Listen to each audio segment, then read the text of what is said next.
जनप्रतिनिधी आहे, त्यामुळे आलेली प्रत्येक मागणी पूर्ण होईल का मला नाही माहिती, पण तुम्ही जी मागणी केली त्या मागणीसाठी मी या सरकारमध्ये टोकाचा प्रयत्न करीन आणि या विषयामध्ये नक्की वाढवेल. तुम्ही लोक माहिती नव्हते याचा मला शंका आहे. आणि अमेरिकेने मला हे सगळं एक दिवस सांगितलं.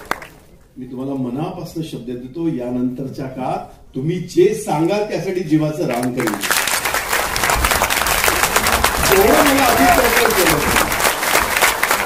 तर तुम्हाला आज सांगतो, येणाऱ्या हिवाळी अधिवेशनात माझा लक्षवेधी कुठल्या विषयावरचा प्रश्न असेल तो या विषयाचा.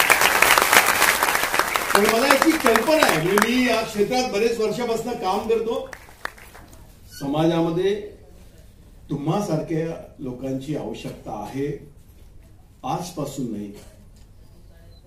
तर जेव्हापासून मी डॉक्टर अमेयजींकडनं तुमचा विषय ऐकला, माझ्या डोळ्यासमोर नेहमी प्रचंड पाऊस झाल्यानंतर भगवान कृष्णाने जो गोवर्धन उचलला त्याची तर एकच काठी होती, पण त्या काळात ज्या बाकीच्या काठ्या होत्या त्या सगळ्या सिव्हिल डिफेन्सच्या लोकांच्याच होत्या, त्याची आपली परंपरा.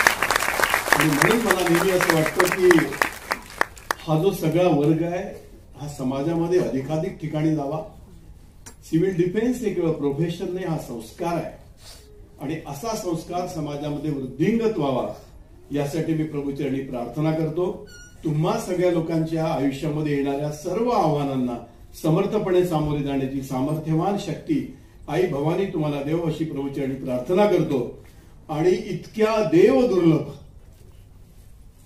सोहळ्याला डॉक्टर अमेयजी तुम्ही मला बोलावलं आणि तुम्ही मला सहभागी करून घेतलं, त्याबद्दल तुमचे सगळ्यांचे आभार मानून आणि तुम्ही मला सहन केलं म्हणून तुमचे आभार मानून थांबतो.